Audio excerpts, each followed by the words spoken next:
Hello, everyone. Here we are again. This is the night show part of the Global Empowerment Summit 2022.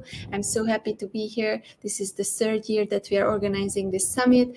There is always some technical issues, so sorry for being late. And I will schedule back Ashish Tandon very soon to the summit, and we will repurpose his appearance. And here we are today with Novnish, and I'm so happy to have you here, Novnish. How are you today?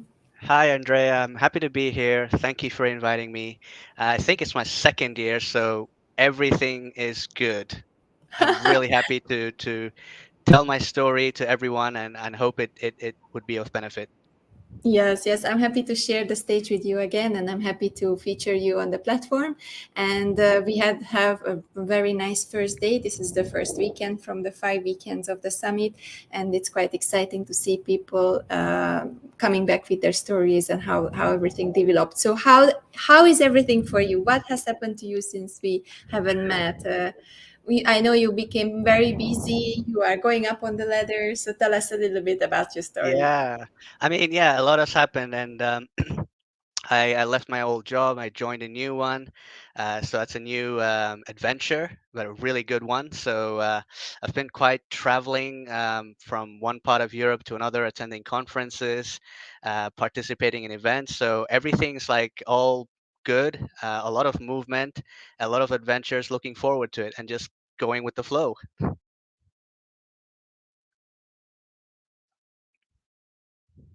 I love your energy, and as we are getting warmed up and people are joining the stream, I just would like to ask one more question. How do you relax? How do you find your balance? How do you get back into your peaceful mode?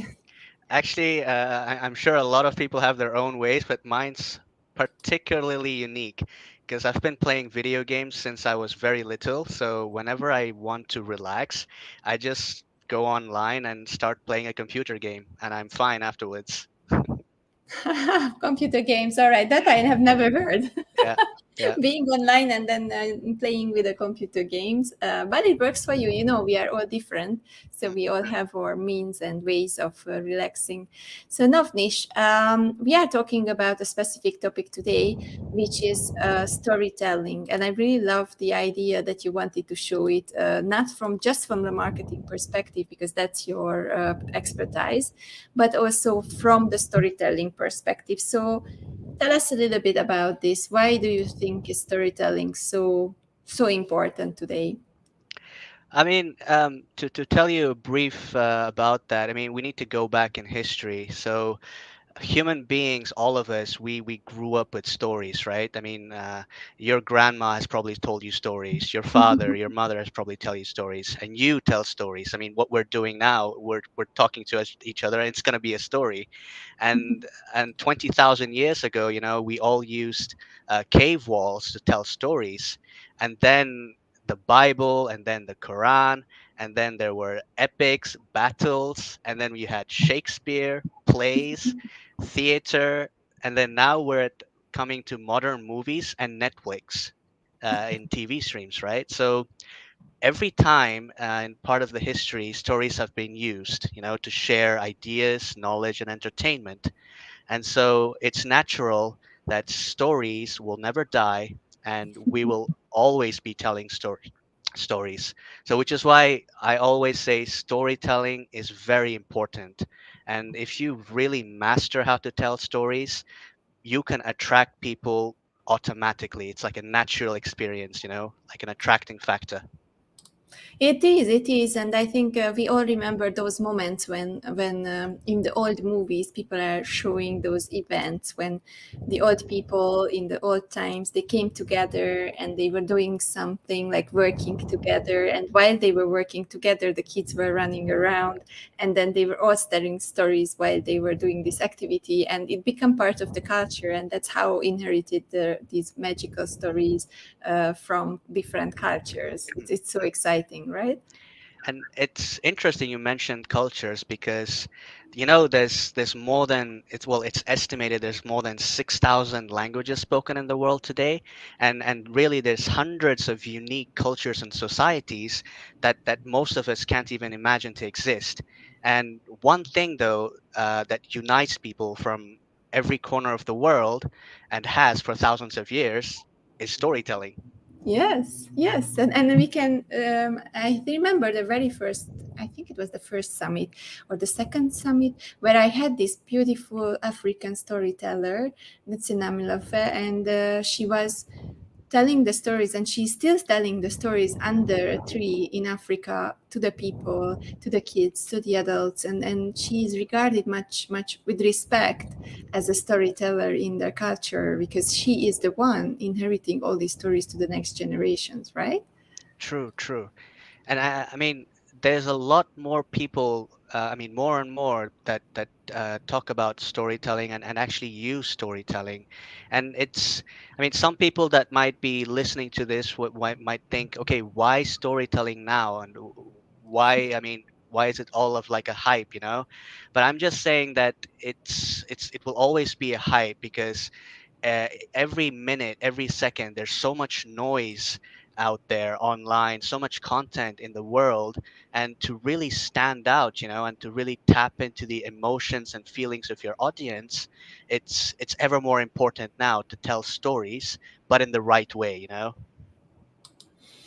Yes, I think there is so much more than to it than just you say the marketing is something that people are using storytelling to make the business bigger and all these. But if we really get back to the original meaning of storytelling, what does it mean? It doesn't even need any marketing on the top of it, right? Because the Yeah. original stories were so powerful just by themselves.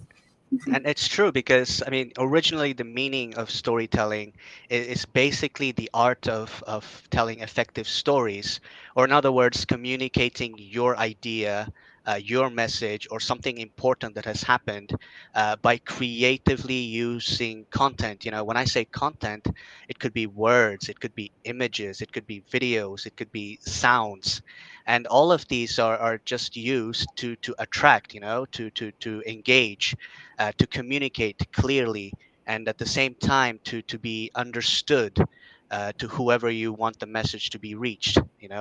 And it's so powerful because when something is true and honest and you've experienced it, and it's told in such a way, people automatically take action. And that's why storytelling, it's really really powerful to the core. And then every time everyone has a story. Like I would like to just connect to the audience. Christian is here, Jag is here supporting, Alchan is here, Lalita. They are all watching you and you are already connected to them. And I think that's also tells a story that those who are connected, they show up for each other by listening each other's stories because they have been connected before and they are sharing some commonness, a part of the community or this kind of supportive feeling. And I love this that people come together and elevate each other by that, just by showing that, okay, I'm here for you. I love your story. Tell me more.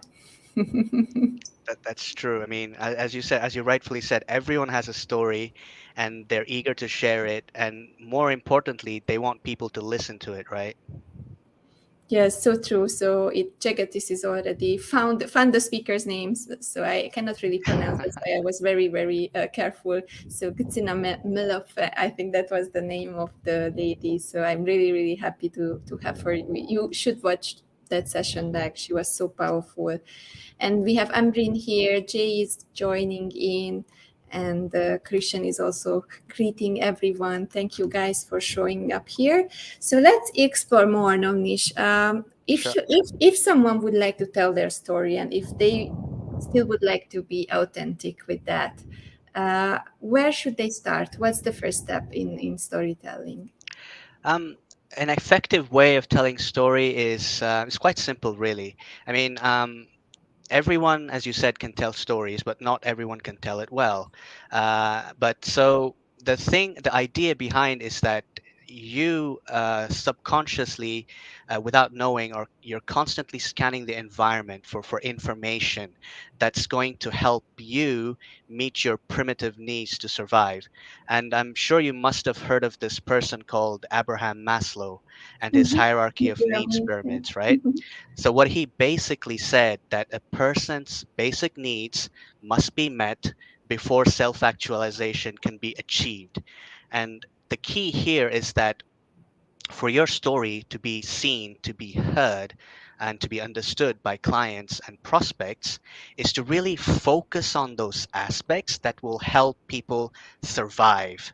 And so you could be a brand, you could be an individual person, an entrepreneur, or anything, but you just have to make sure that your customers understand whatever that is that you're offering easily and effortlessly, so that without they need to understand that without this thing they cannot exist. So that's like the real key to storytelling. And of course there's a kind of flow. I mean, when you go to the theaters or the movies, there is seven basic aspects that makes a story stand out. And these are, you have the character, you have the problem, the guide, and then you have the plan, a clear call to action, and then, of course, the elements of avoiding failure and attaining success. And if you put these things together, it's similarly, it's basically you have one hero that wants something, that has a problem that he or she is struggling with, and then miraculously a guide enters the picture, gives a plan, and gives a solution or a call to action.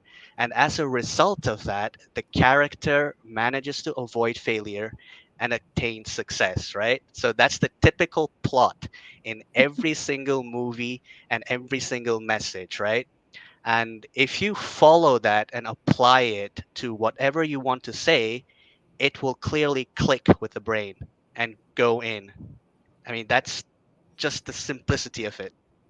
I think Jay and Charm would say the same. They are going to do a keynote speaking bootcamp masterclass very soon, and that's their topic actually, keynote speaking. And I think that's one of the things, like how you put together the story. We were talking with Bob in the morning, Bob Hui, who was here, and he's also a speaker for more than 30 years. So he said the same, like you have to, there's two things what he mentioned. You have to be ready to speak, you have to be good or ready to speak, and you have to have a structure in your speech and apply it to the audience, because that's something that every single good speaker has in their own speech or in their own way True. of doing their speaking arrangements. And and there's something even more fascinating is the science behind storytelling.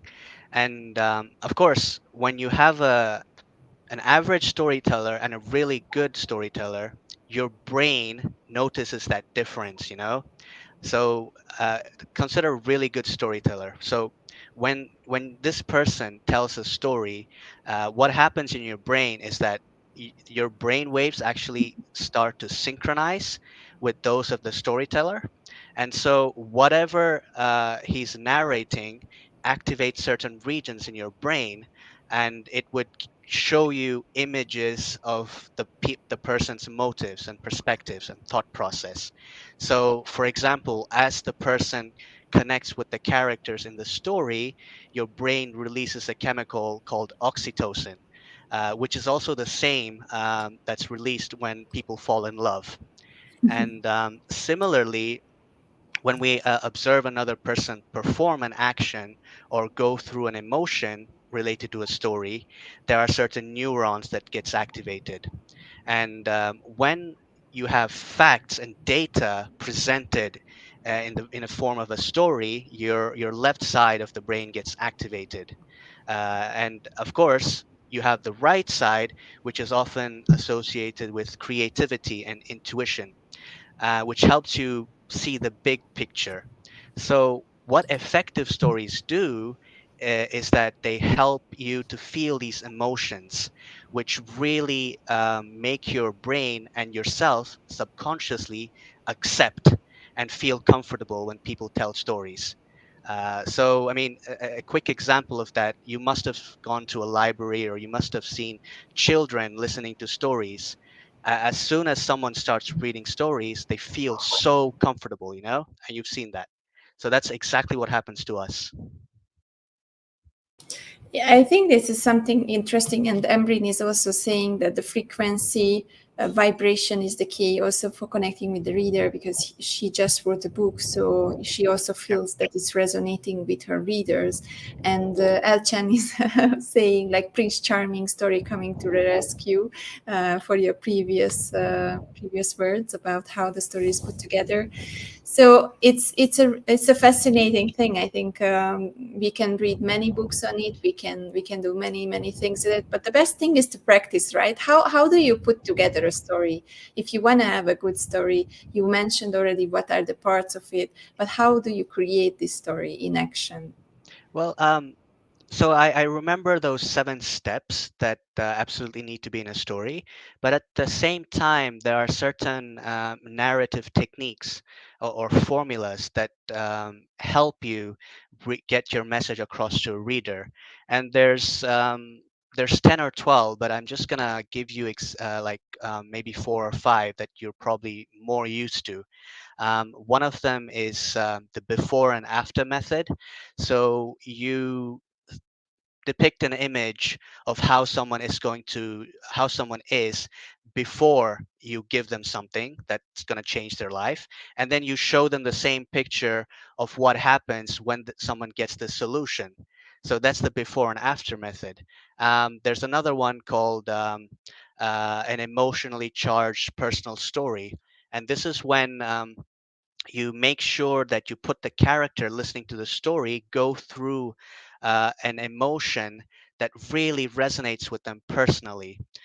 So when that happens, as I said, the brain automatically focuses and imagines that you are in that story. And when such a message is written and read, people automatically develop trust and they automatically listen to you.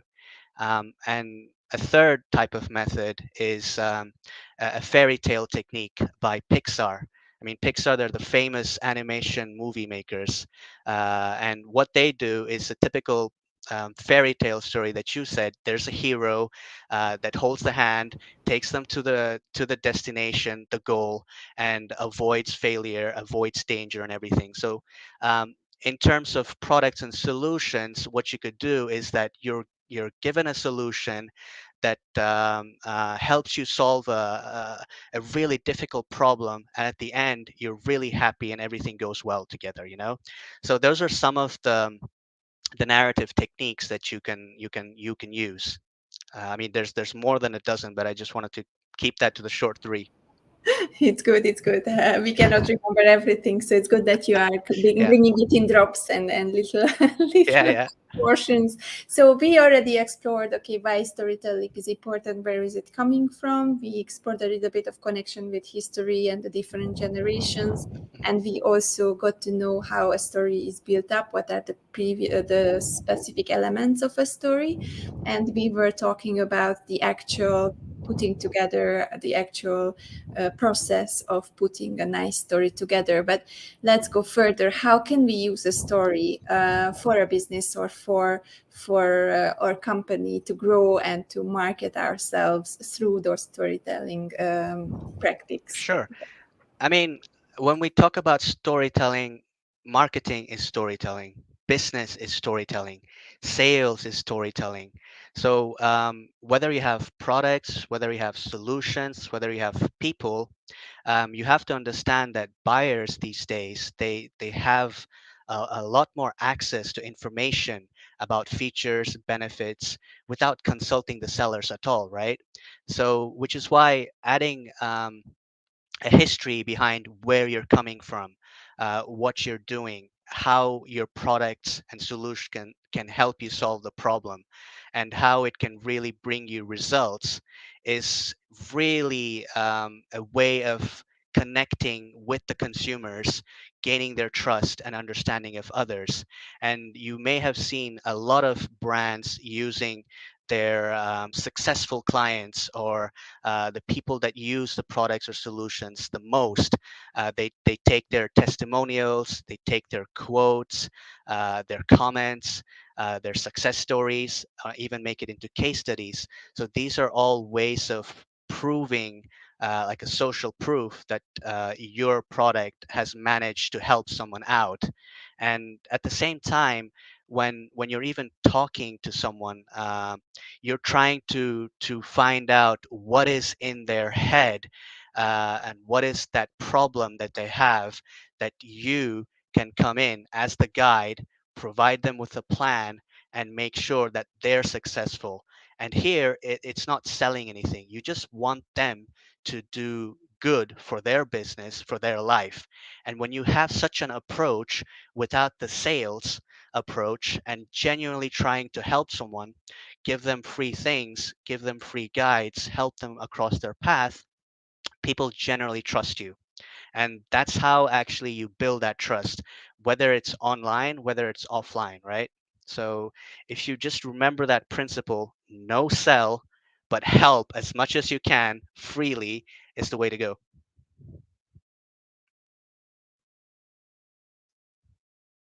I think you're muted. So this is something that I wanted to actually talk about with someone, because there are many, many people who are saying, don't do free things anymore. No more free things. That's not working. And then comes the other part, which is saying, give everything for free, and then they will trust you, and then they will come to you and buy from you. And the poor audience is there and not knowing what to do, running around and cannot decide, trying, not confident in none of those options. Mhm. So what would you say as a marketing expert working with companies? Tell us a little bit, like, what is the truth? Is there a truth? Can we decide? There is. I mean, I can totally understand why people are confused. I mean, it could be a small business or a huge multinational, but the fact is, of course, eventually you want the customers to make a profitable action, right? So eventually you want to sell your things. But the mistake that people generally do is that from the beginning, they start selling. They put in their products wherever they can. They talk about their own products benefits and everything. But you have to understand that there are different stages of the buying process. So um, the selling comes at the way end, but the beginning is that you need to make sure that the audience understand your product. As I mentioned before, you need to make them aware that without this product they will die. But but to get to that point, you have to give them some free stuff, some teasers, a glimpse of what you do, a glimpse of how you've helped. I mean, that could be as short as 1 week, or as long as 6 months. I mean, that's up to you, and that's your messaging. So I've had companies do it in less than a month, the primary stage, and then move on to the next stage. But that doesn't mean that you should stop doing something. So while you add different solutions and move on to the next stages, you should always continue to educate. And the more you educate, the more automatically people buy from you. I mean, it's like you could call it a vicious cycle. And the one thing, again, I tell you to stop doing is to put your product in front of a customer's face from day one. That's not good. Educate and then push. And if you get that balance, it may take time, but eventually you'll get it, and then you'll understand. Nona is coming here. Effective storytelling. Novnish, I like how you explain, which makes it easy to understand. It's a useful skill to acquire. Thank you so much, Nona, for tuning in Thank you. and for supporting Novnish. So, yes, we explored already. We are at the part when we are, just discussing about free or not free, giving or not giving. And we said, yes, please build connections. Of course, it doesn't mean that you have to give away all your knowledge and whatever you want to sell later, because then it's already too late, right? Mhm. So we want to give a little, and then because we give a little and we Try. really genuinely want to help, then because of that we are building trust, and then they will come to us. How does it work with bigger companies? Because you also work with bigger Yeah. companies. So what do you see in their progress if someone is already competing with huge giant companies, right? Yeah, I mean, um, a typical example is, let's say I'm gonna give you a path. I mean, you go onto social media, you see a post, it educates you about what they do, and at the end you have a link. You click that link. It's called a CTA, call to action. You click it and you go towards their website. And again, an educational blog article which explains you further the benefits, how it's useful for you, and you keep reading, and at the end there is another call to action which takes you to the next step. And why I'm saying is that you notice that twice you were educated, twice you were told why the solution is useful for you, how it can help you solve a problem, and only then do you actually take your customer from the considerations, from the awareness stage to the consideration stage. So cleverly, without even noticing, you move a client from stage 1 to stage 2. I'm not saying it's effortlessly done, but there's a lot of work behind it that goes. But that's how companies move people from one stage to another. And in terms of competition, it's quite simple because you have so many tools, various data, which you can collect about your consumer, about your competition, that you're always looking for that gap. You know, what are they doing? What you can do? Where's that gap that they're not doing but you can do, you know? So you find that gap and then you make use of it. And sometimes it could be just like an additional feature. Sometimes it could be an additional word. Sometimes it's just going to be an additional link. So you cleverly analyze everything that's going around you, and at the same time you follow the trends. And when you put two and two together, it clicks and automatically it works for you.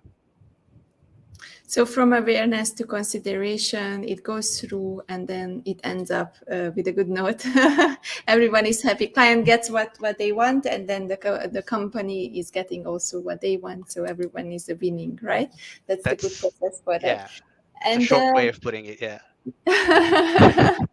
just putting it together. So if you wanna really work on this, and you wanna, let's just put it into two parts. So let's explain, if someone like a small and medium enterprise would like to work on this part and would like to have a plan, a strategy, for example, in the next 3 months or 6 months, to work on it.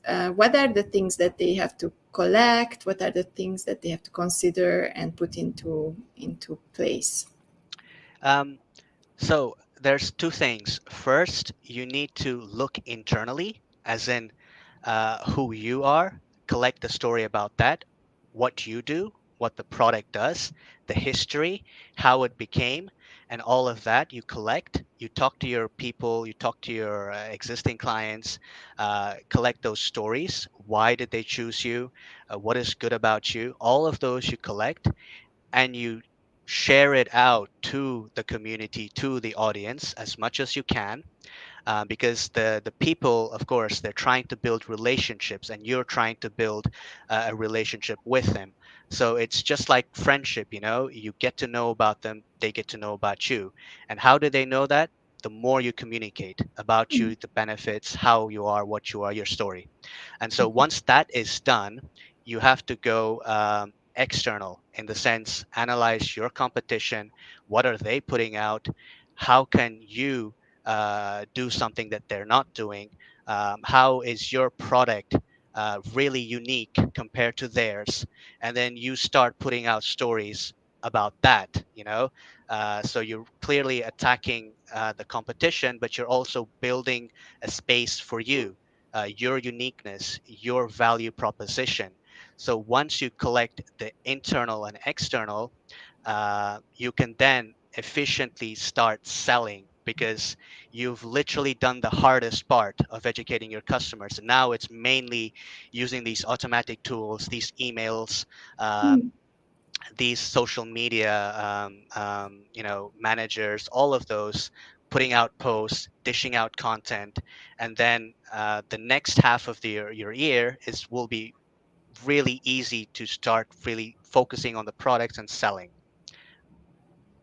It's all about these touch points. Yeah, right. Yes, We were talking yes, about the touch point, how many times, and it's just growing, growing, and we yeah, need to do more and more so that the customer is just at least getting aware of us because that's right. it's so noisy out there right now. Everyone is online, and sometimes I'm even challenging it. Maybe the traditional media is sometimes better than being online, right? Because it's True. very tricky that you do something that was overcrowded in the past, and now it becomes again something that we can bring forward because this new place became so overcrowded in the True. meantime. Sure. And I mean, we're in a really good place because we had about 3 to 4 years of COVID. People were always online, and now it's an opportunity to make use of all these stories and meet them physically, in events, in physical meetings, in physical conferences, but do the same thing. So you're going back to traditional while you've learned stuff from the digital. So it Yeah. keeps going back and forth, back and forth. I love this dynamism. So next year, our Global Empowerment Summit will be a physical event. I'm so looking Sure. forward to bring all of you into the space and to meet all of you in person. I think that would be a great thing to do.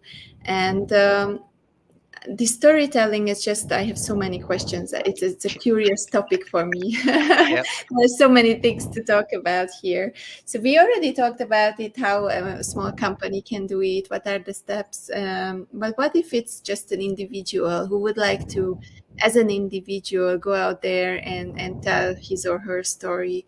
What are the things that they can do? What are the forms of medias? What are the different digital or offline options to tell our own stories? Actually, the individual, it's even better for the individual because normally individual people, they know quite a lot about themselves, why they actually created this business, what is the passion that drove them, those are really amazing stories that people love hearing. And the medium is, of course, videos. Do a lot of videos, short form, long form. I mean, most of I mean, not the majority of the tools out there like YouTube, TikTok, other channels, they're all free. It there's no blocking. So in terms of that, you just need to teach yourself much more about the digital environment of the tools available, how to create compelling videos, how to really operate in different platforms. So it is a lot of additional work, but if you already know all of that, then you can literally be a rock star and keep putting out videos and stuff. So it's just starting slow, but as you go through each and every month, you will see that momentum picking up, and suddenly you may see like this viral thing go up that you've done, and then that's when you actually know that it's working. And that's the question that I wanted to ask. Like, some people go viral, some people doesn't. What makes a difference between a viral story and a viral appearance and the non-viral one? Because I'm always thinking about this. Like, what makes them to show up so much more powerful? Is it the way how they deliver? Is it where they are? Is it the rhythm, the time? Tell us a little bit more about this. Actually, to tell you the truth, it's a lot of everything that you said, but um, if I were to say there is like a consistency to it, there is like a formula to it, then I would be lying to you. It's just chance. By you just happen to be there at the right moment of time in the right space, and it could be that at that moment, what you're telling had a strong connection with whatever the person was going through, or it could be that trend that's currently going on that you accidentally stumbled upon. I mean, virality, it's not something that you can replicate. again and again and again. It's something that happens. Like, it's an opportunity that knocks on your door, and when it does knock, you have to use it. So I mean, some of the things that can make things viral are just being genuine, making sure your story has none of the sales, that you're actually trying to say something important, to solve a problem, and of course, have that kind of coherence, that fluid, that flow. And of course, you have all of these attractive images, attractive ways of showing it in terms of videos with effects and all of that. That all helps you to really highlight it. And crucially, it's the words that you use. There are specific keywords that you should be using, and that really depends on your topic, on your industry. And of course, you can research those, and you make sure that you use them in the title of your content piece. Make sure you sprinkle them everywhere in whatever you're saying, so that it also reaches the heart, and also the system, the Google, the internet, where it picks up these words and flourishes out and shares it out to the other broader spectrum. And Google never forgets, right? It Let doesn't. it be good or let it be It bad. doesn't. It always stay there, and then people can see it, Yeah. even if you want it or not. And it follows you whatever you do. It's nice to do some kind of a cleanup, but yeah, you never can clean up what's up there. It's up Yeah, there there's already. always that dirt there. But there are companies who are doing actually cleaning up. I have seen some people doing that. So there is already an industry on it doing this Yeah, work and cleaning everyone's background, especially for those who are celebrities and becoming very famous. Of course, everyone true, wants the little details, right? true. So we have a lot of things going on. Nana is saying that they will connect with Jay. There is a lot of connection, conversation going on. Um, Ambrin is saying, yes, Novnish, I know what you're talking about, being there at the right place and the right time and doing the right things. So you were connected and mentoring each other. I love this. Alchan saying, elephants may forget, but Google never forgets. True. But Something like yeah, that. true, true. So, Navnish, I still have a little bit of time because I don't have anyone below the studio. So, I was thinking maybe if you have a little time, you could talk about the blogging because you are very strong in that. And I really love the commitment, what you are doing there.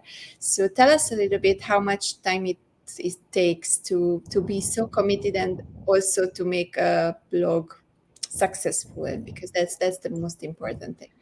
Yeah, I mean, when you really want to blog, you have to. I mean, it is difficult in the beginning, but the more you dedicate a bit of time each day, the more it becomes a habit. And one thing that really pushed me forward is it's a bit like exercise. No matter how much you hate doing it, you know that at the end of it, it's really worth it. So if you have that attitude, and you start doing a bit every day, writing a paragraph here, a paragraph there, doing a bit of research here and there, slowly but quickly, it does build up. And I mean, it's not like no one has nothing to write. There's so many things that you can write about. It's just that laziness that's stopping you. You just have to just put everything into it, start writing. And what really helped me was to literally start off with like pouring out everything that I have in my head, kind of like a brainstorming into a blank piece of document, and then getting everything in my mind out on the paper. Take a bit of break, and then maybe the next day I come back to it, and then I start coordinating all of these jumbled thoughts into clear sentences, and then of course putting them into clear paragraphs, adding a bit of structure, start, mid, end, and then adding some images, some quotes, and then before you know it, in 1 week you've got a blog. And some people do this so fast because they've got this habit in their mind, and whatever they do, that they can do it in maybe 1 hour, maybe 2 hours. So it's, as you said in the beginning, practice makes perfect. So keep practicing and you will eventually get there. It's not rocket science. We are practicing online events for the third year, and there's always an unexpected situation. So we always learn something new, blackouts and everything, Yeah, and the but you never backstage. give up, right? That's the thing. You're No. still going strong. I always come back, no matter who Yeah. and how wanna shut me. I'm always Yeah. coming back. That's what we can do, and it's such a beautiful thing, right? That in this world, there is a lot of opportunity to come back, and a lot of There is. opportunities to try it in a different way. And it's not really like in the old times that you did it wrong once and then you never had a chance again, or it was super hard to come back. True. Today there are more people to reach, more markets to come in, more ways to get to people. So if one fails, then you can still turn to the other, right? True, true. And what is even more advantage this time in the world is that people are ever more forgiving, you know? They're much more empathetic. They understand what you're going through because they've gone through it. So even if you make mistakes as an entrepreneur, as an individual, they sympathize with you, you know, because they know how it feels, you know? So um, I've seen people that are really afraid to start something, really afraid to do something. I tell them, look, if you're never going to try, you're never going to understand and you're never going to forgive yourself. So don't think, just go in, do whatever you have to do, and then forget about it, you know? That's just the clear way of doing it. Because if you overthink of something, then you will never do anything. Thank you so much. It's just such a nice ending to this conversation. Although I see Prince is getting ready in the backstage, so I will let him get ready. And Sure. in the meantime, we got two questions coming in. So Prince, you still have a few minutes to set up. And until then, Alchan is asking, how do we detect if the speaker is telling an authentic story or he or she makes it up, like putting on a cosmetics? Investigate, of course. Because you have so much data around these people. Because right now, everyone online is like an open book. They put everything about them online. So take a bit of time, investigate, see if this person's really authentic or not. Ask some people that have already seen or participated with this person. Talk to them and collect ideas, collect information. That's the only way, you know. There's no secret. Behave as you will offline, the same way online. Yes, that's the truth. I always tell this. This is what Yeah, you get, right? yeah, yeah, There is nothing else. This is what you get. You yeah. are. And sometimes you may make mistakes, but you learn. That's so true, so true. And then there is one more question, and we will end here so that Prince can come up on the stage and talk about freelancing. So the last question is, which platform would you suggest to start a blog on? Some say Medium, some say others. Which one would be the thing that you would recommend? Actually, I would honestly recommend WordPress. It's the easiest content management system around. And there are so many templates, free templates that you can start off with that's already pre-done for you. So all you have to do is write what you want to write. Don't make the mistake of going to like predefined ones that are up, that are away from WordPress. I mean, you've got stuff like Wix, you've got stuff like Webflow. All of those, it may seem quite easy in the beginning, but there is so little control that you have over them. And honestly, if you wanted to even change a little bit of text, a little bit of image here, or a positioning, then you're going to be facing hell. So the easiest way is to go through WordPress. Hmm.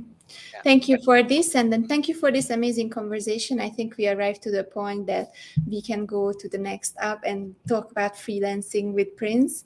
And I'm really thankful for you, Novnish, for being here. And every person in the community loves you because you always give genuine advice, and everything is so structured. So we have to get back to you, you to the hubbers. Will do.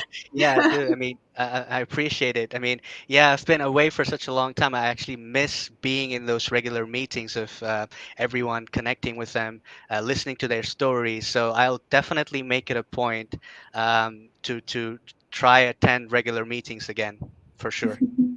Thank you so much for being here and enjoy your day. And we will see each other very very soon, hopefully in person. Thank you. Have a great one, Andrea. You Thank you, too, you guys. too. Bye Bye bye. bye. Bye, Novnish. Bye. And here we go. We are skipping and jumping a country. And from France, we will jump into Africa. Hi. Hi, Prince. How are you today? Hi, I'm Hi. fine. Hi, have you been? How was your day? My day is going fine. It's going good. Going good. So now you are in front of a global audience. So we are so excited to hear about you and your stories and about how you are building your business and what is your focus nowadays. So let's start. Tell us a little bit more about you. Who are you? And yeah, let's just start the conversation. Okay, so I am Prince. I'm Prince. I'm from Africa, Nigeria to be specific, and I'd say this is my sixth year in freelancing. I have been freelancing for a while, since 2018, and I started freelancing because I had, I had a lot of stuff I wanted to do in society. I wanted to be a change maker. I wanted to be um, someone who does a lot of good for the society.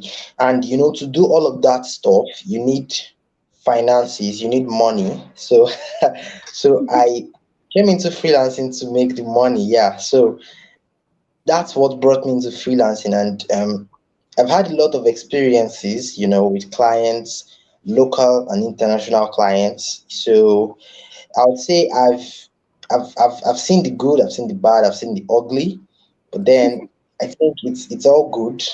I think I'm just enjoying the journey. One of the things that have stood out for me in this journey is goal setting. Because I have a vision, I have where I want to go. I just set a plan to get there quickly, and that goal keeps me going because when you don't have a goal, a big goal in your mind, you can just lose your motivation. From time to time you can just feel downcast. But whenever I remember my goals, I'm like, no, I gotta do this, man. I've got to get up.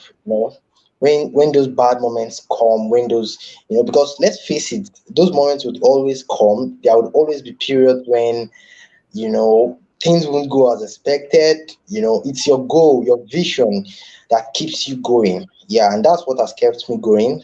And yeah, I'm just gonna keep grinding, keep pushing forward, because I have I love lots to of. hear that. I love to hear that and love the positivity. And we are all about showing people that you can do it and there is a way to make it happen. So I'm really happy that you are also talking about this. And tell us a little bit about the business that you are doing. So you are freelancing. What is the type of freelance work? What is your profession so that people can know a little bit more about your work? Okay, I'm more of a writer. So I'm a freelance writer. I've done a lot of different kinds of writing, from blog writing to email writing to social media writing. You know, I've also written for crypto brands. In fact, that's what I do most of the time. I write crypto content. I have also used Upwork. I've done a whole lot of writing. I've done ghostwriting too, written for clients, in Spain, in US. Writing is basically what I do, as a freelancer.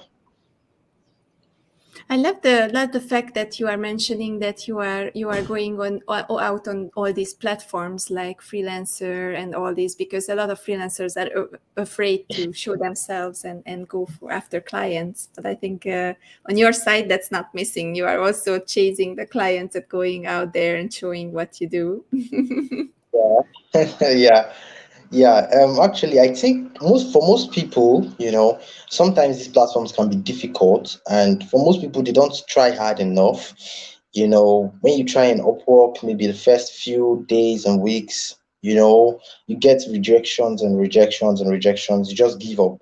For most people, that's the reason why they are not on so many platforms. And it's actually understandable.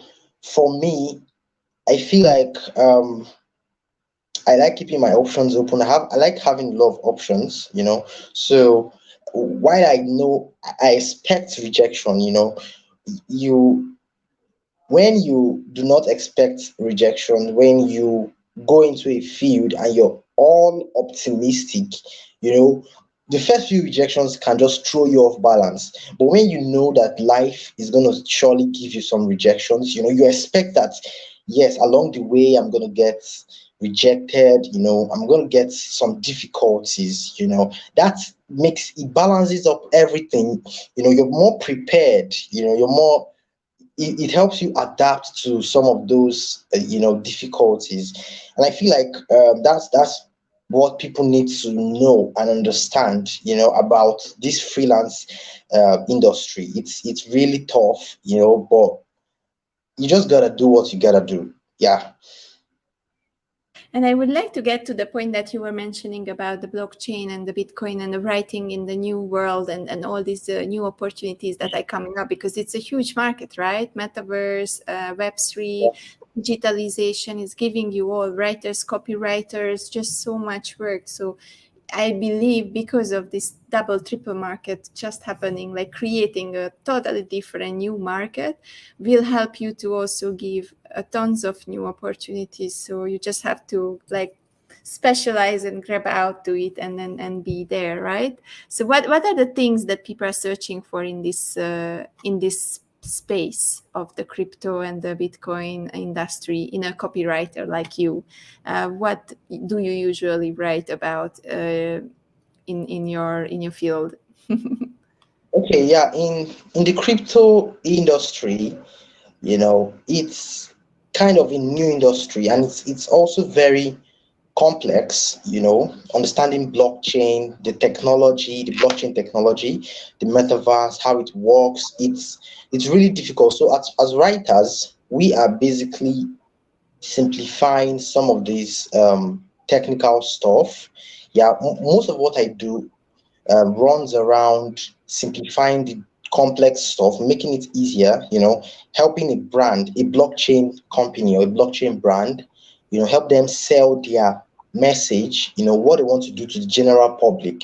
Because the crypto space, the Web3 space, is all about adoption, right? So many founders, they know what they're doing, but people don't understand what they're doing. And people have to understand you to be able to um, invest in your project. They have to understand to be able to work, using your digital wallet or whatever you're building, in the crypto space. So we come in as writers to pass across the message, from the founders to, we're more like the bridge between the founders and the investors or the community members or the users, right? Like for example, Binance, FTX, those are big crypto companies, and most of these companies actually need a lot of users. They need people who are going to use their wallet, their they need people who are going to just keep using the stuff that they build. And if they can't communicate what they are building very well, it's going to affect them. So that's why they hire people like us. That's where I come in to help them communicate exactly what they're doing to the general public. I like Exactly. the way how you put you are the connector between the lot of people, and you are the one who is actually making things happen, because you are translating the information in a way so that it's getting and understandable for everyone, and that's such a nice work to do. We have a question from Al. Al is asking, okay, for example, if you are doing ghostwriting for a client and they start to criticize your work and refuse to pay you, what would you do, Prince? Yeah. Yes, this is a very, very serious problem, in the freelance industry. Most employers can be really frustrating, and they can be really difficult people. So what I do, I learned from a lot of bad experiences. What I do is upfront, I have an agreement with my employer. If you're going to employ me to write a content, before I start, I would tell you my terms and conditions. right? It's more like you are a business owner and you're trying to do business with this person, right? You don't just see it as a skill, you see it as a business. So if you see it as a business, when two businesses are doing, it's more like a contract, a contractual agreement. You tell the person, look, I if you want to correct my content, you only have 2 or 3 tries. You're going to correct it twice or 3 times, depending on how many times. It can be once, it can be twice.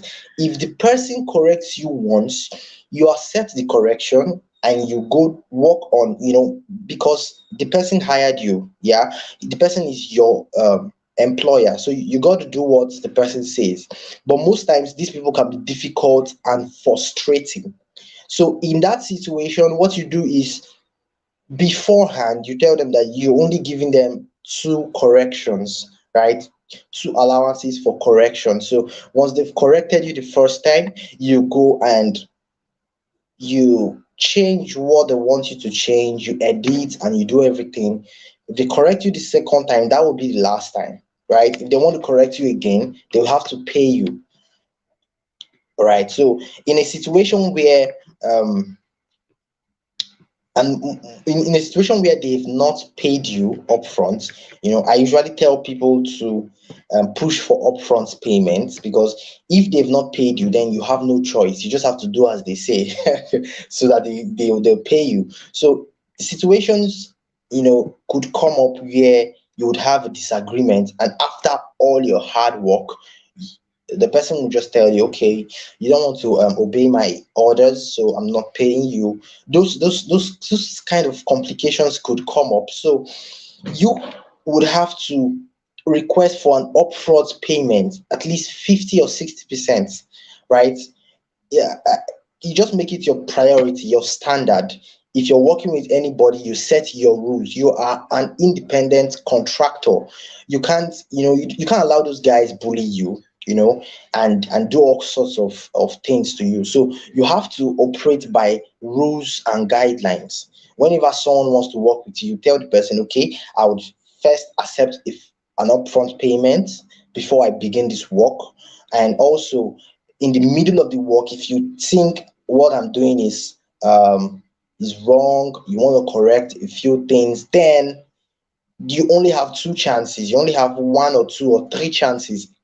Outside that, you will have to increase my pay, right? Because I mean, you just can't continue, suffering in the hands of people. I'm talking from experience, because it can be really difficult.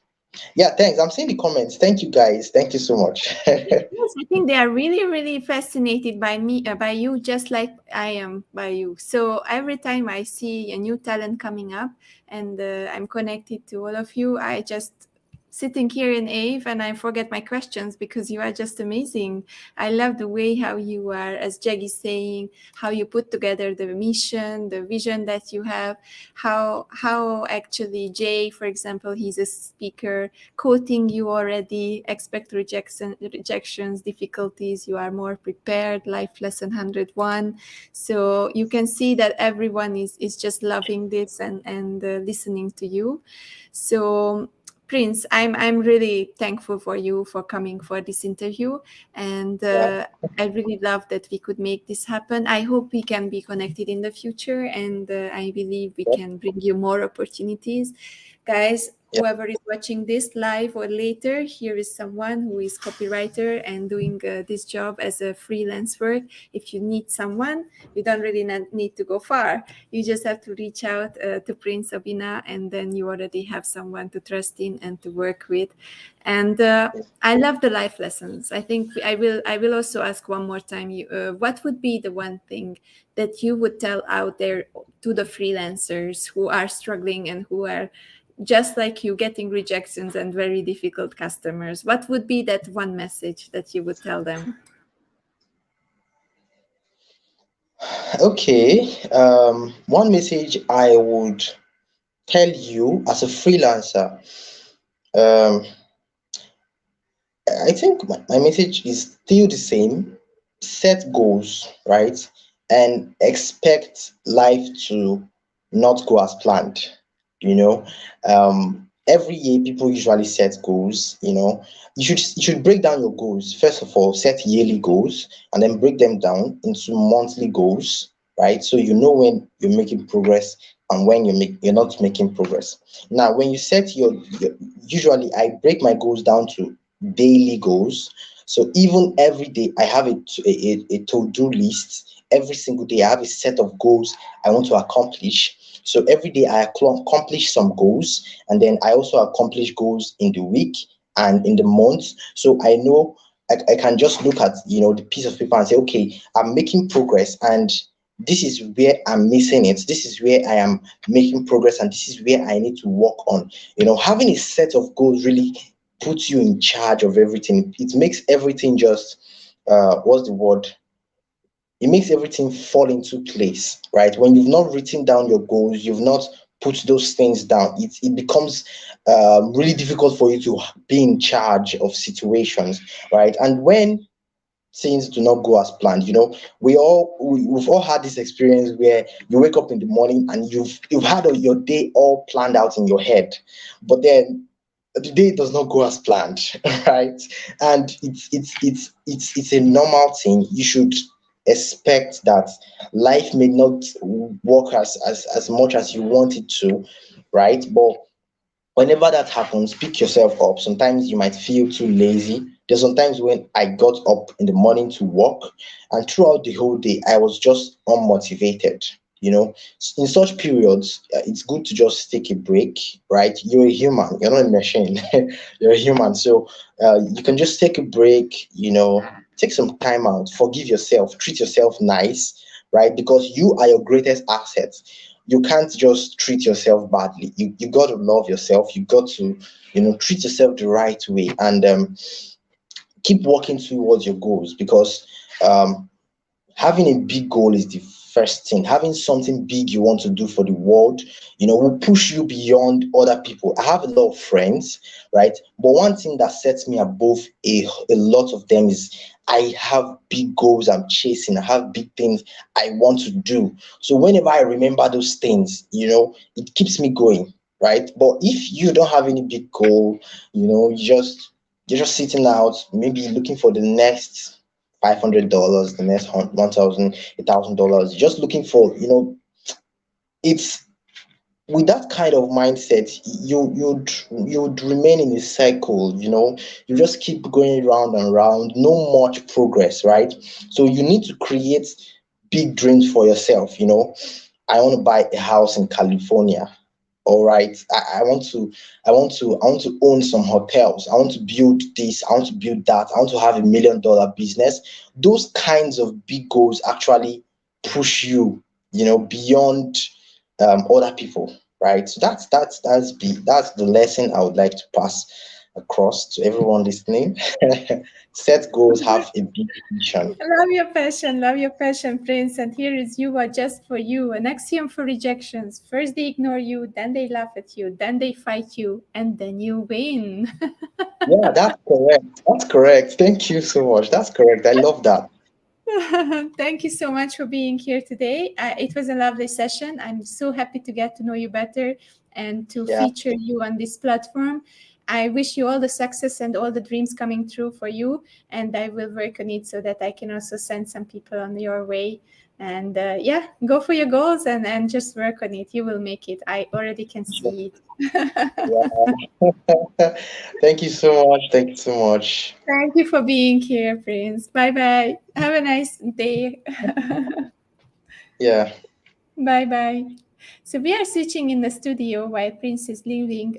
Someone else is coming into the studio, and we are switching topic. But today we were all day long kind of experiencing and learning about marketing, about how to do your business better, about how to build a safer entrepreneurship, about how to use digital media and and other digital stories, or your own personal story for your business, and how to be more visible. So this was today's very exciting conversation next to having a women startup competition. And now we have someone here who is making our lives much easier, just like just like Kel did in the morning, because we were talking about automation, and we were talking about systems that can give us some time. And as human beings, our time is the most precious item that we have, and whatever can give us more time is the most valuable asset. So with this, I'm bringing up Dimitry on the stream, and Dimitry will join me in the studio. Let's get to know you better. Hi, Dimitry. How are you today? Yeah, I'm great. Thank you. I'm doing wonderful. Happy to be here. Very excited. So nice to have you in the studio. And after this long day, we were starting at 10 a.m.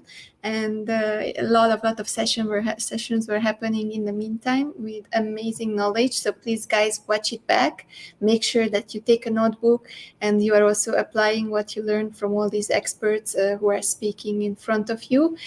And now I will change the topic, but until I will change the topic and write your topic out there, I would love the audience to get to know you a little bit better. So help me with introducing yourself a little bit. Where are you from? What do you like to do in your free time? Do you have a dog? Something personal and something professional. Nice, nice. Thank you for the introduction. And yeah, happy to be here. And thank you, everyone. So, my name is Dimitry Ortiz. I'm tuning in from Guatemala City, Guatemala, the land of the Mayan Empire. So, it's wonderful to know that we can be all connected today. And just wanted to let you know, I grew up, I was born in Guatemala, grew up in the US. I was able to start an IT career at a young age. 22. So I'm almost 25 years into the technology field. I have three little kids. One that is 6 years old, and everyone in the home. We love to dance and sing. There's some things that. They really, and they do it in competitions. They don't do it just to, for fun, but they actually love to dance. They love to sing. And anyone that knows me, even in social media, including LinkedIn, you can check out some of my dancing videos. I promote dancing because I feel, just like you, Andrea, I feel that it's one of the best physical expressions anyone could ever have, and it's just so much fun. And especially when you feel down or sad, it will pick you right back up where you need to be. So those are the things that I love to experience, and a lot of sports as well. And I love to travel. Traveling is living. I speak 5 languages, and I've traveled through many countries, and I still have many left to go. I love this, and then we could go on dancing, but I'm always afraid of copyright, so I never play music when I'm live anymore. But yeah, we could do some salsa or bachata or anything, and lock and pop and all these kind of things. So we will do that in the future. But for now, we have your topic here up, and after we already know you a little bit better and the audience is warmed up, so your topic for today is, if you hate it, automate it. And you have to explain this to the audience, what exactly you understand under this title, and why did you choose this title for your session this year? Nice. So, Andre, my message is very important. And this is the reason why I'm so excited, because, see, we're entering the fourth industrial revolution. And it seems like we're not paying too much attention to the digital literacy that's happening in the knowledge work, per se. It seems like we're leaving people behind, and we're not talking about ages or genders. We're talking about majority of the people, even professionals that are working in the field.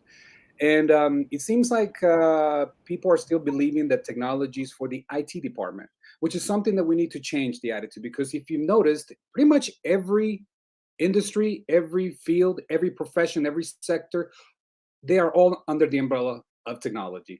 So it is no longer for the IT department. Now it's everyone's involvement that is going to be necessary.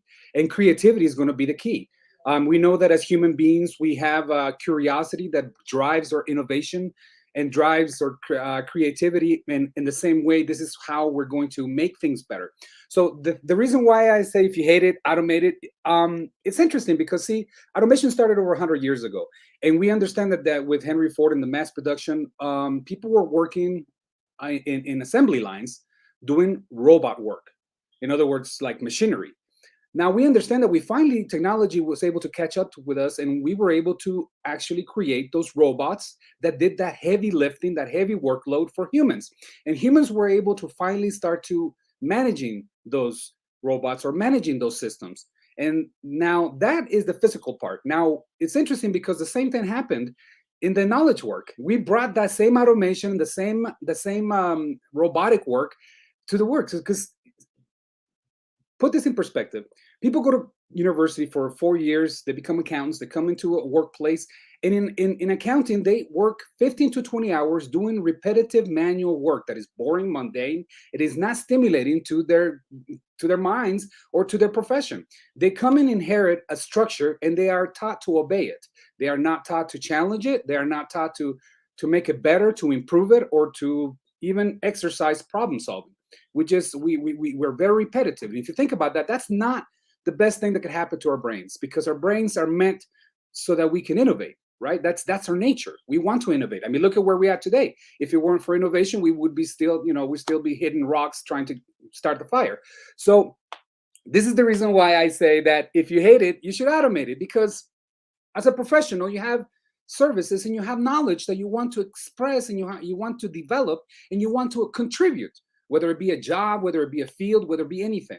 And so how are we supposed to do that when we are limited with the time and energy we have to focus on these important aspect of professional life? And so this is the reason why, and I know many of you deal with emails. I know many of you deal with spreadsheets. I know many of you deal with multiple systems that we have to operate daily. And we have to, from email systems to CRMs to ERPs to many others that are automations, but they still require human intervention. They still require humans still typing, clicking, sending, and all those things need to be eradicated. So my message here is going to be specifically to focus on eradicating unintelligent, repetitive, manual work from humans, because it is not our nature. It was never intended for us. And now that we have the capabilities, and now that we have the technology, we should definitely embrace it. We should definitely allow it to collaborate with us. Instead of fearing it, we should get to know it. Because see, as humans, we fear what we don't understand. And I think we need people in our field in technology to express these things, to bring this message to the masses, that we don't need to be a computer scientist as myself or anyone in the field to understand technology and to be able to interact with it and work and collaborate with technology. I really love the points, and what I have to say again after we met, I just love your passion.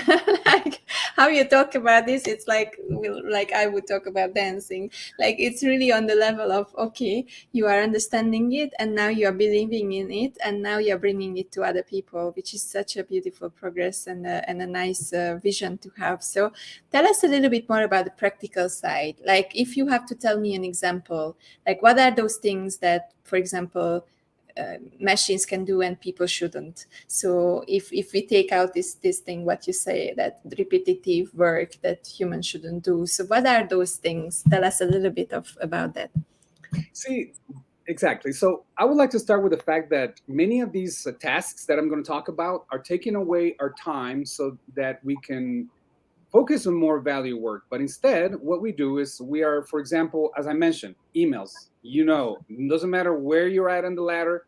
It seems like emails are something that are just incredibly, there's so much to take care of. So it starts with the emails that we could automate, and we could just, get more control on what's happening. Okay, starting with there. Then the next one would be more towards the service that we need to provide for our clients.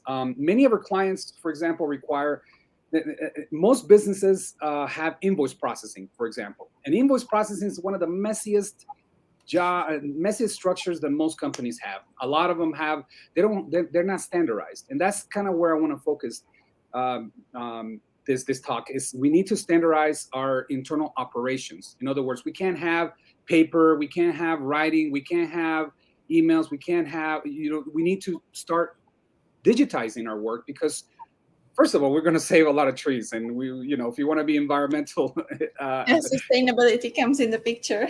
yeah, we should consider that fact, and it's so much accessible. Things are so much easier to manipulate, to store, to access when it's digital, as opposed to, imagine, we're 2022 and we still have businesses with stacks of paper, printing copies, managing copies of physical paper in order to work. And those are the things that we need to eradicate, because really there are better and more efficient ways to run businesses. So what we've done for many businesses is we help my company. We're a development consulting firm, and what we do is we come in and help out businesses that are struggling with their internal operations, whether it be invoice processing, whether it be payment, accounts payable, accounts receivable, all those, the accounting department, and many of those, the HR.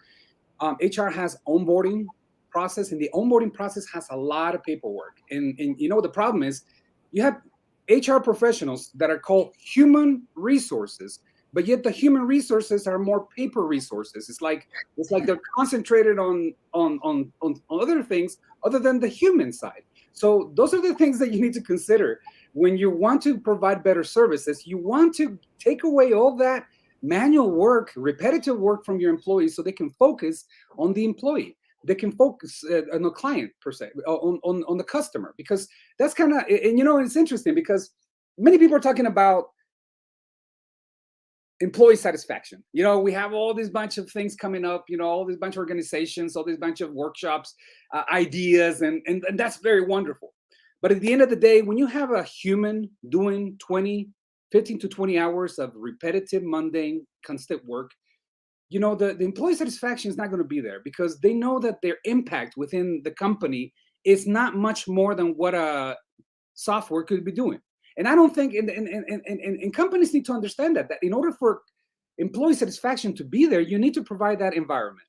You need to provide those resources. You need to provide those. For the big companies, it's also the same for an entrepreneur. You have to really love what you do. And if you are like sinking and swimming in paperwork and you cannot catch up with your accountant, then you cannot really enjoy the part that you do the best, the entrepreneurship and going after customers and doing what you really love to do, right?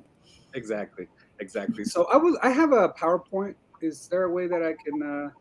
Yes, you can present if you would like to have it on the below of the. You have a button to present. If you would like to bring it up, until you would like to bring it up or you are trying to bring it up, I would suggest you to just share the window and not the whole screen. And then in the meantime, I will just tell our viewers, to Yuva, Christian, Alchan, Jay, and everyone who is here, thank you so much, Charm, for watching us.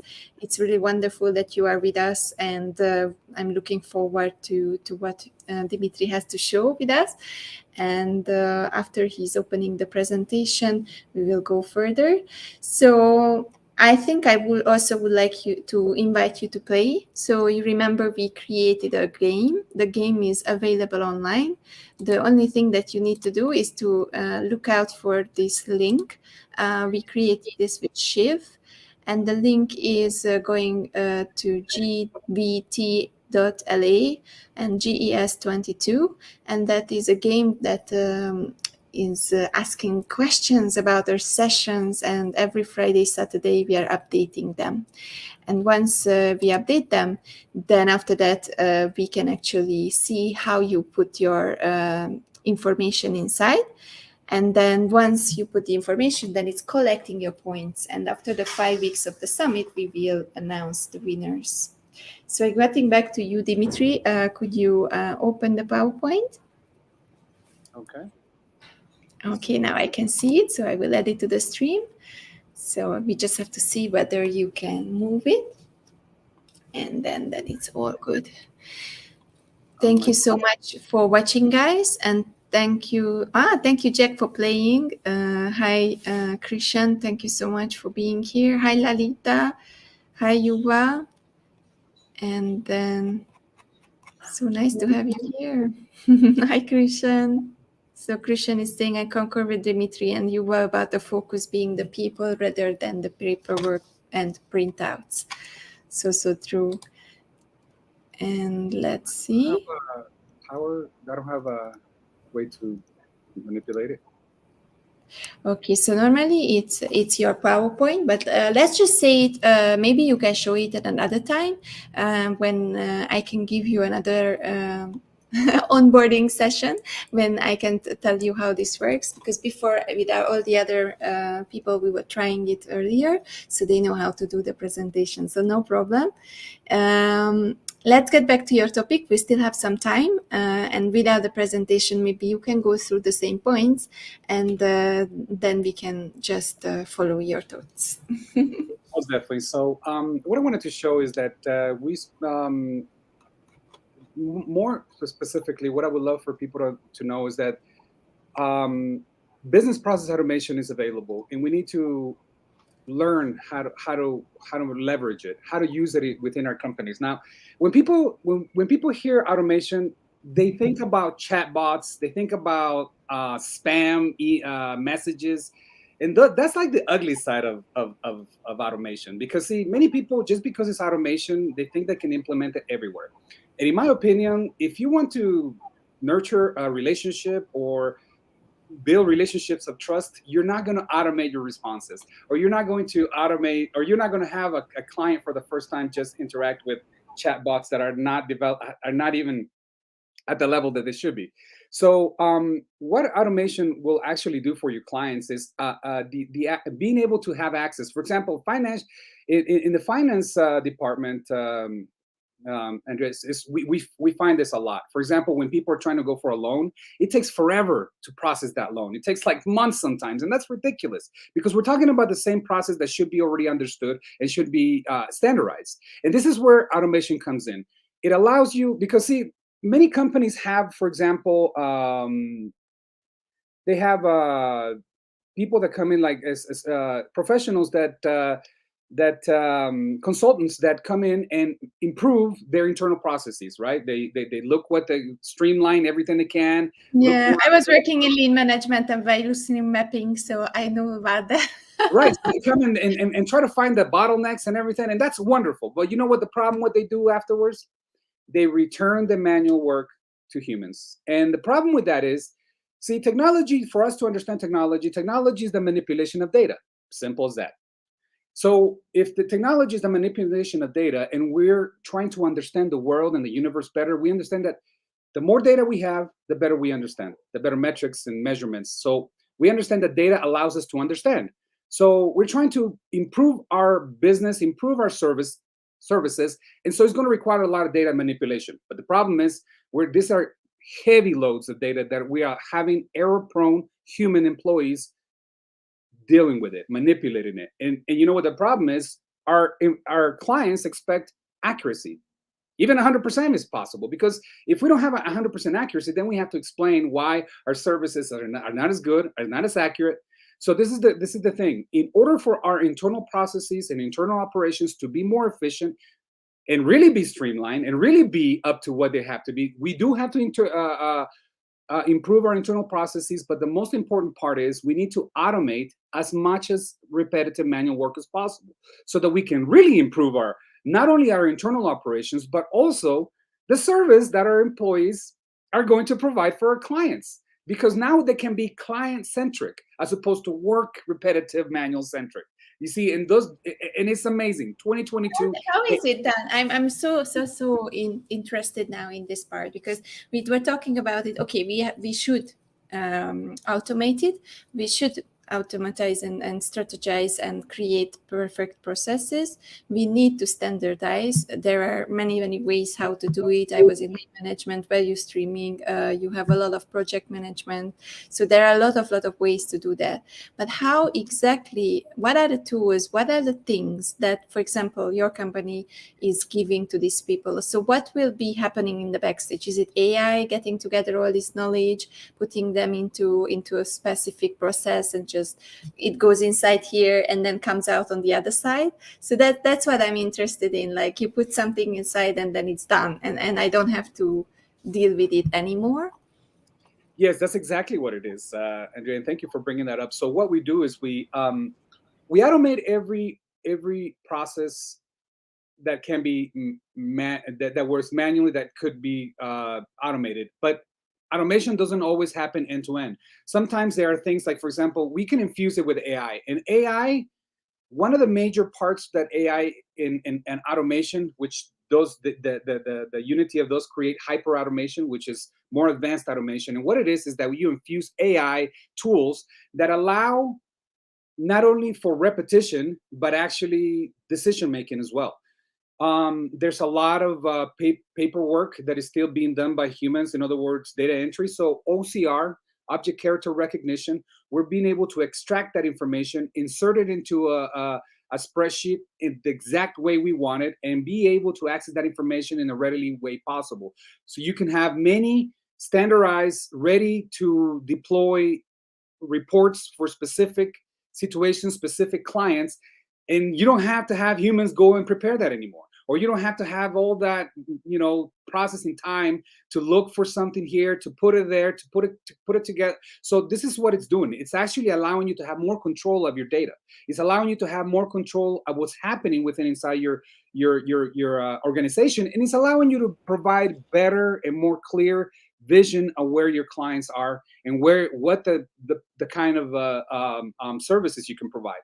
So that's exactly. And definitely would ask the audience to get back to you and to try to understand about it more. I know that 30 minutes, 25 minutes, it's not really enough because it's such a huge project. It's such a huge topic to talk about. I think data management just by itself, the security, the cyber security, but Alchen is already asking about it, like if a system is down and it got hacked, then how do you access data? And if it's not on the cloud. So there are so many questions here coming up, but I think, just the time is not enough to express all of this. So I would ask you at the end of this conversation to make a little bit of summary, like, okay, this is the today's state. This is what we are doing wrong. This is the first thing that we should change. And what are the steps? So give us a little bit of a roadmap. If I am someone who would like to have an easier life as a business owner, where should I start and where should I go after? Nice and very good question. So what I want to say is that this technology has been available only for the enterprise level, which if you think about it, that's only a small part of all businesses. 97% of all businesses are small, medium-sized businesses. And what's crazy is that this technology, robotic process automation, RPA, which is used to automate business processes, most of the people in small, medium-sized businesses are not aware of it. This is why this is so important. This message is so important because please look up RPA. Now there are more consulting firms that are democratizing the software and the platform so that it's not so expensive. Almost 50% of enterprises will be automated with RPA by 2025. And it's crazy because only at like 1 or 2% of small, medium-sized businesses are aware of this. So this is the first thing that we need to know, how to leverage the technology that is available, because this is the reason why. Majority of the enterprises, they are big tech and they are dominant because they have used and understand how to leverage this technology. And in business, you understand that we are in competition, sadly, but what happens when we don't provide this type of technology to small, medium-sized businesses, then the small, medium-sized businesses don't have the competitive edge that the enterprise level have. And this is the reason why they need, what you can do is you can just look for a company that provides development and consulting firms that will guide you from the beginning, educate you, understand that this is not that big of a deal. It's something very simple that we can implement. It goes on top of your already existing system. It does not require new technology, new hardware, or any of that. It just requires us to come into a company, talk to a subject matter expert, have them walk us through the process. We take that process and we literally show the bots how to mimic that same process. And that's as simple as it is. Once you show us that process, we automate it, we introduce it, and many times there may be some attended automations which requires some human interaction, and that's about it. And then most of the times we can just show proof of concept and then take low-hanging fruit, we're trying to eradicate unintelligent, manual, repetitive work. And that's the focus of RPA. It's not trying to replace humans. It's not trying to replace our interaction with humans. It's actually just making it better so that we can remove the unintelligent, repetitive manual work from professionals that are in the knowledge work. And this will scale your business. And that's the one thing I want to remind small, medium-sized businesses, entrepreneurs, solopreneurs. If you're starting your business, you're going to have a hard time once you scale, once you grow. You're going to need more full-time employment, and that is when sometimes is the challenge, because you don't have the capital to invest in more full-time employment, or you don't have all that. Looking for professionals, looking for talent, it seems to be very difficult these days. There's a lot of empty jobs that are not being filled. There's a lot of people that are not trained for this. So this is going to help many businesses scale through automation, because you're going to be able to implement this technologies and be able to be more efficient, less cost, and just speed up the process of anything, because these bots work 24/7. They don't get sick. You don't have to make them feel good about being at work. They don't complain. They don't create chaos. They don't have there are many things that these advantages are directly to a solopreneur, entrepreneur, business owner, small, medium-sized businesses, small, medium-sized enterprises. And this Thank is the you so much. Thank you so much for sharing all this. I have to close the conversation because I have to open the panel discussion very soon. But I'm really, really happy to have this conversation. Please, guys, watch it again. Look out for RPA. I wrote the definition. So basically, you can find it and figure it out and search for it and check it out, how you can actually utilize it and leverage on it. And lots of passion and compassion from Chan is saying that they can see your passion. And Yuva is also saying about how it's replacing humans or not replacing human. But again, just as you said, we are talking about making the work easier, not replacing people, just reducing the workload by reducing repetitive work. So thank you so much, Dimitry. Amazing session. I love to have you in the studio and at the Global Empowerment Summit this year, and hope to see you again.